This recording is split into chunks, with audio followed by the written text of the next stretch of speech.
Today's date is February the 28th, 1994. I'm Blake Hailey, and we're pleased to have with us Dr. Blaine Brownell, the Provost from the University of North Texas, with us today. We're making this videotape in the Biomed Communications Center of the Gibson D. Lewis Library at the University of North Texas Health Science Center in Fort Worth. Now, Dr. Brownell, after saying all of that, I'd like to turn over to you and ask you a couple of questions. I'd like to start out with maybe some of your prior background and experience and kind of leading up to your time at UNT. Well, my degree is a Ph.D. in American history, specialization in urban history, and my first teaching position was at Purdue University in Indiana, and then I spent 16 years at the University of Alabama at Birmingham in a number of academic and administrative positions. And then in 1990, I came to the University of North Texas. Could you also describe a little bit of what a provost for the University of North Texas, what your duties are there? The provost is, for want of a better term, the number 2 person at the university who chairs the Council of Vice Presidents and acts for the president in his absence. The Provost has, in my case, also the title of Vice President for Academic Affairs. So reporting to me are all the academic units in the campus, including the library and all the support services. What were some of your goals when you came to UNT in regards to that university, as well as the thoughts on what was then TCOM? Well, this is, of course, the first time I've ever been a provost. And I had been both a graduate dean at one time and a dean of social behavioral sciences before, and I had a couple of center directorships, so I'd been obviously working my way toward a vice presidency. When I came to North Texas, I was attracted by the area, by the opportunity that the university had because of its location, because of its broad array of programs, especially at the doctoral level. And I remember I was very impressed to visit what was then TCOM and to see the facilities here in Fort Worth and to see the very solid urban base that this institution had here in one of the 2 major cities in the Metroplex. Did you have some ideas as what you wanted to see the Health Science Center or TCOM at that time do? It was interesting because at the University of Alabama at Birmingham, while I was obviously my academic appointment was in the history department, I had been dean of the graduate school, and in that capacity I had responsibility for oversight over the graduate programs of the campus, most of which were in the biomedical sciences. And that was, of course, contained a very large and successful allopathic medical school, as well as an extremely successful clinical center and research center with well over $100 million in peer-reviewed grant funding. And so I was very curious about TCOM and what it was and where it fit in the panoply of medical institutions, and I consulted with some of my colleagues in Birmingham about it, and but I had been somewhat prepared before coming here to see the potential for a major health science center and all of its constituent units and the impact that it could make on the local community in the region. Did you feel that there was a need to help gain community support in Denton for TCOM to become a health science center? And if so, what types of things did you try to work with? I think when I first came here, of course, I was mainly concerned with trying to just get everything straight the way it was. But I anticipated eagerly working with the Health Science Center, and this relationship came especially to fruition after Dr. Ben Cohen became the vice president here at the medical school and the dean. And it was around that time that we started, in fact, in the interview process for his position, that I think a lot of the discussions that I first encountered concerning the Health Science Center took place. The larger, broader, long-range potential for TCOM. So that was kind of one of your thoughts in searching for a candidate was someone who wanted to help further this along then, this Health Science Center idea? Yes, and also the correlative to that, which was the fostering of the relationship with the university. Were there any other events or things you can think of that help the growing support for a Health Science Center as you work through this process? Well, we were already aware, and I was soon made aware when I got here, of the research activity that was already going on, and also the training of graduate students that was already going on down here under the auspices of the degrees at the University of North Texas, but actually conducted by the faculty here, many of whom had, of course, at one time been faculty at the university. So there was already the kernel for the additional programs that would actually make this medical school into a health science center. And the future of those programs and how we would manage to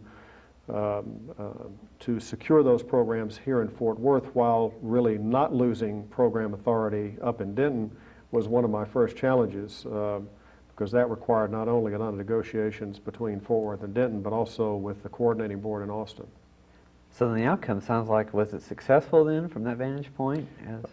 Well, now it looks like it should have been obvious to everybody from the beginning and that everything just rolled merrily along, but there were some fits and starts, and I think from the university's side, there was the notion that the Health Science Center had a nice ring to it, but it was not entirely, we weren't entirely sure what this meant and what the implications were, and what the opportunities for collaboration would be.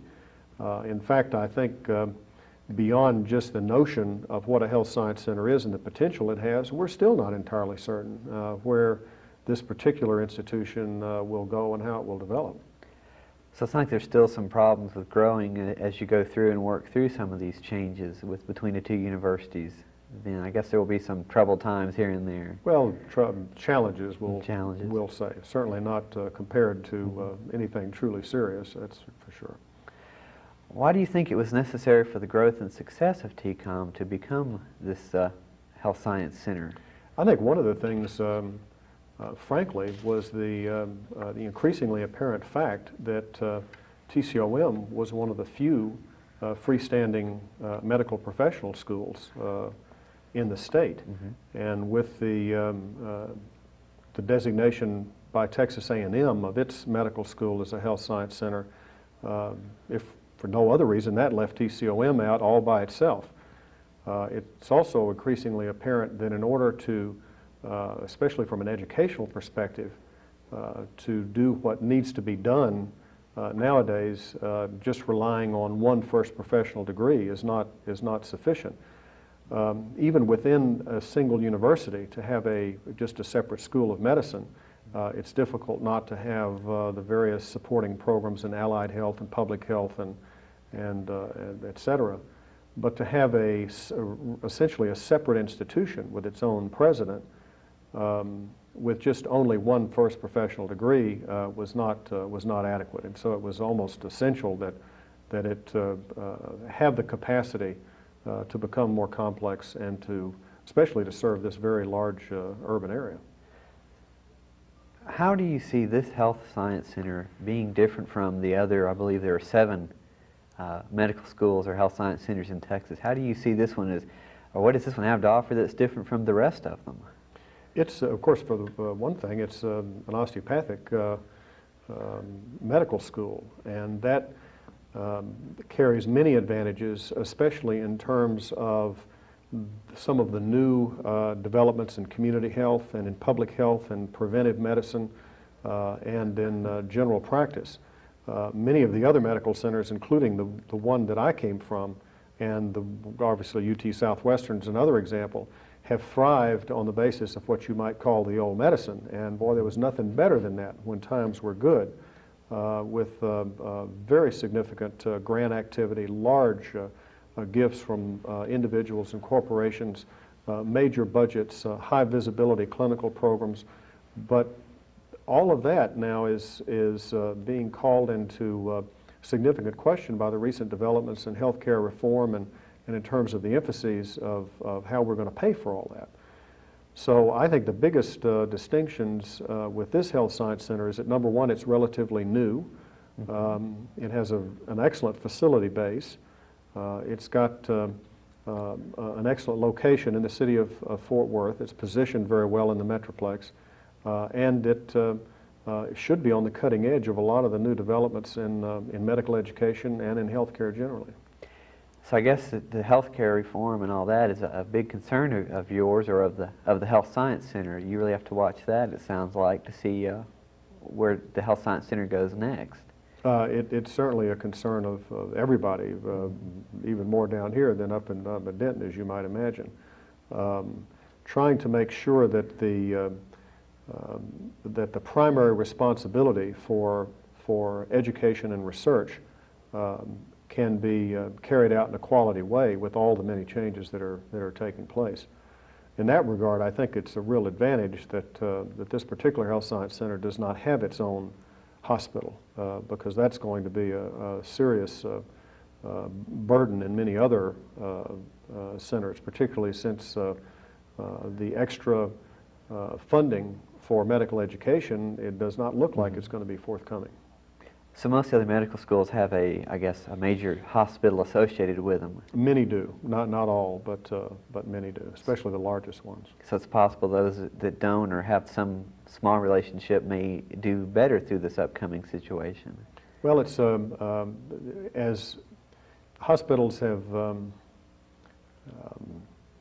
obviously get all their resources from the fees that they charge and other support which they receive, and as there is a tremendous brake put on a lot of the reimbursement mechanisms in order to keep the health care costs down, the hospitals are going to get squeezed more than any other single entity.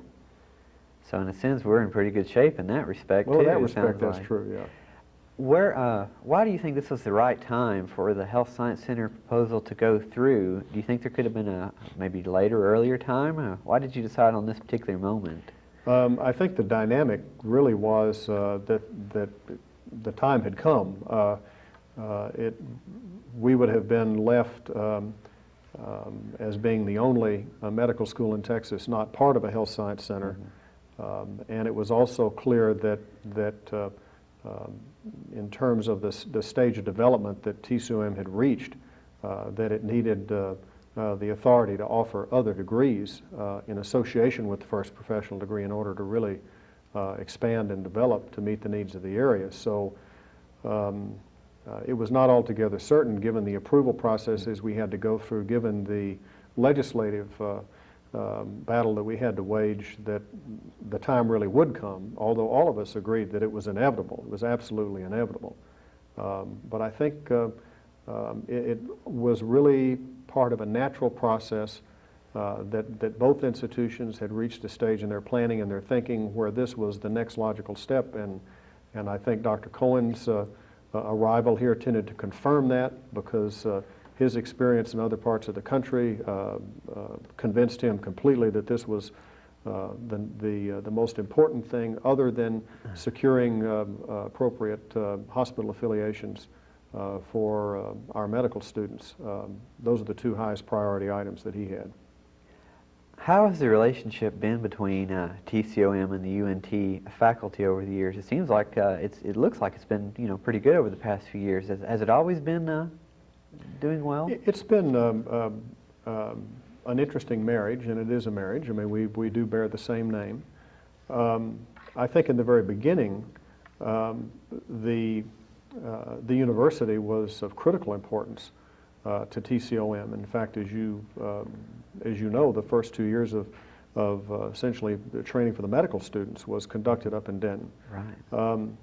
And I think in a relatively short time, all that activity, of course, not only shifted here to Fort Worth, but given the construction of new facilities, given the migration of some of those North Texas faculty down to Fort Worth to become TCOM faculty, given the many other strides that the medical school has made, that relationship changed very fundamentally.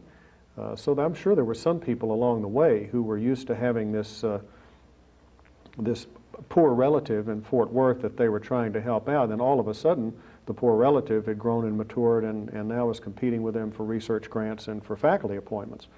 And so there was tension, and there were arguments over who was receiving, whether adequate funding was being received for doing this or doing that. But I think there was that underlying all of that was a sense that the two institutions were joined by their reporting to the same Board of Regents, by their reporting to the same Chancellor, and I think even more than that, to the sense of possibility of what the medical school could become. So I think the relationship have been solid, although you have, even on when a medical school is located on the same campus as a university, there are differences in culture between the professional culture and say an academic culture, and between the kind of research activities that faculty conduct in a medical school or professional school environment as opposed to a general university environment. There are salary differentials, there are whole kinds of things that can create some tension.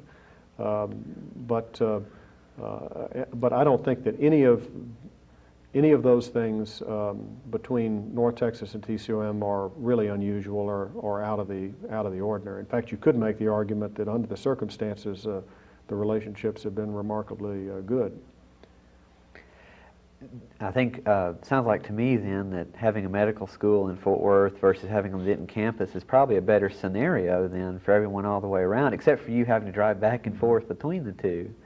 Well, I like to come to Fort Worth. I honestly do. So no, I think it enhances the capability of the total institution, if you want to look at it that way. It was kind of a mini system to have us located here in Fort Worth as well as in Denton. And of course, eventually, in fact, we have under process right now, we will have technology better technology established so that we can communicate without having to drive up down the highway. That'll be nice, I think. What other decisions or concerns did you have to make and think about when this proposal started to make UNT or TCOM the UNT Health Science Center? Were there some pretty tough choices that had to be made on your end? Not really, except the first step that would take place when after the Health Science Center was designated, the first programmatic step would be to secure independent, separate Ph.D. programs at the Health Science Center. It was necessary for it to become a Health Science Center, because without that there would be no place, frankly, to locate these Ph.D. programs, which are graduate programs and not professional programs. But once that structure was available, then the first step would be to locate those Ph.D. programs here. Now those programs were North Texas programs. The students registered at North Texas. The formula funding for their courses they taught came to North Texas. And North Texas still had faculty members that participated in them. So to find a way where those programs could in effect shift down here without eliminating UNT's ability to continue to pursue education in those areas was a challenge. And we had to go to the coordinating board and frankly just told them what our problem was to see what help they could give us in making this possible at a time when the duplication of programs was under great scrutiny throughout the state. But I'm pleased to say that we were able to accomplish a transition that was smooth. There were some rough points, but essentially a smooth transition, and North Texas continues to offer graduate work in those areas, and now the Health Science Center has Ph.D. programs in its own right, which is absolutely appropriate given its stage of development. So you achieved all the goals you needed to then, it sounds Well, like. we got that worked out, that's true. How does the Health Science Center creation change the mission of UNT and TCOM in regards to education and research in that part of the mission statement? One interesting thing is that North Texas now includes as part of its official mission and as part of the goals and objectives that it's developing, its collaborations with the Health Science Center. And I think a similar statement is included in the Health Science Center's mission and goals and objectives. all that shows is that in terms of impact, the expectation and necessity for collaboration between the two institutions now is greater than it ever has been. That change of name so that the University of North Texas exists with the Health Science Center as well as the Denton campus is more than just a cosmetic change. And so I think we have mechanisms in place now at a higher level that are more serious for collaboration and mutual consultation than we've ever had before. So there's a lot of chance for interaction between the Health Science Center and various schools and departments at UNT now. It's, there is the prospect for that, and we are exploring ways for that to reach fruition, although a lot of that routine communication is really at an administrative level more than at a program level, although that's going to change. What are the next steps that you see for the future development of the Health Science Center? What would you like to see happen here? Well, it's, I think what will happen in time, there's no question about it, is that there will be additional academic programs that the Health Science Center will have. Public health is the most obvious next step. Potentially programs in pharmacy, allied health, other health programs that will supplement and support the medical degree are inevitable, so they will occur. The question is the timing. And the question is the extent to which the university can benefit from some of these programs and how the institutions will work together. But I think that even by the end of this decade, we'll see the addition of some of these new programs. And as I say, probably public health will be the next one. What challenges lie ahead for the Health Science Center that you see that they need to overcome? One of the biggest challenges that is obviously well known here is that considering the size of the urban area that this Health Science Center serves, it is not very well funded, certainly compared with, well, let's say Texas Tech is just an example out in Lubbock. And so there needs to be, over a period of, this is not a very good time to get new funds, but there needs to be over a period of time a systematic effort to increase the number of faculty to be more suitable to the kind of urban base that the medical school and the Health Science Center will have to serve. So I think that will be a constant effort. But there will also be challenges that all health science centers will have to confront. And we've already alluded to some of those, the changes associated with healthcare reform. What challenges, shifting focus for a moment, what challenges lie ahead for your position and the University of North Texas, the main campus itself now?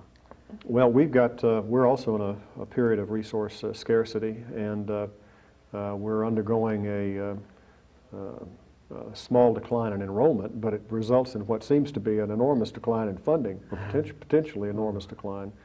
And so we've got to get our enrollment situation turned around. There are a lot of questions nowadays about the role of the sciences and education, particularly at advanced levels in the sciences with the end of the Cold War, the declining job prospects for graduates. So we'll be devoting a lot of thought to that. There are, because we have committed ourselves to share information on programs, there's a lot of time will be taken up and continue to be taken up with collaborations between the university and the Health Science Center. And I think the main challenge right now is just to try to keep some sense of momentum going to develop the institution, to make investments in things we need to invest in, at the same time that there will be no increase in resources, and in fact could well be another decline in resources in the next biennium. What is the enrollment at the University of North Texas currently?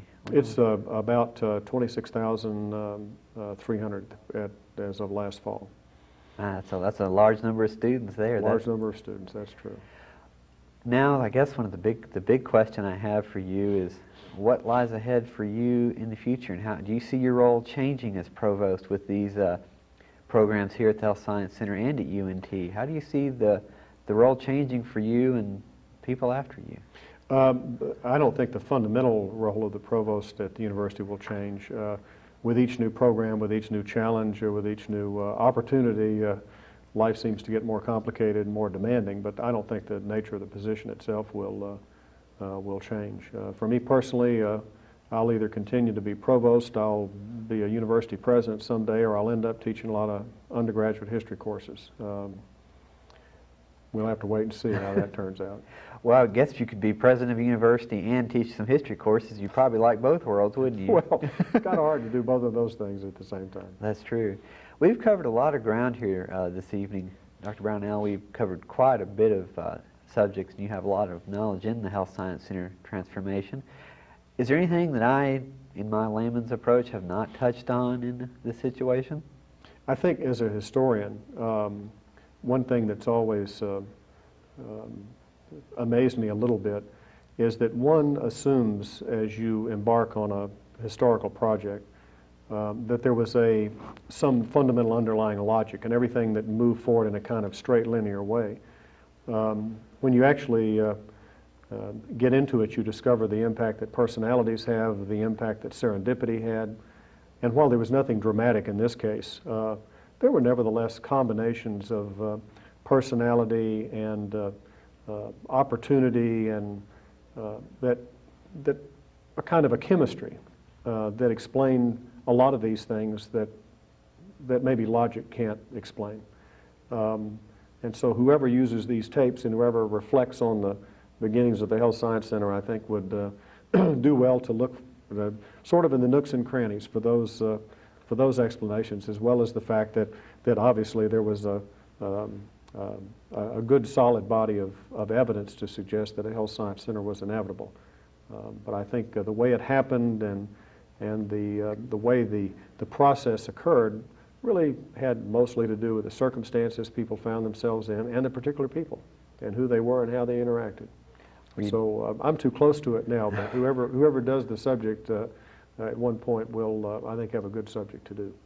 Well, you definitely played a very large role in the transformation of the UNT Health Science Center, as I can see here today, and appreciate you taking time out of your extremely busy schedule to meet with us, and we really can't thank you enough.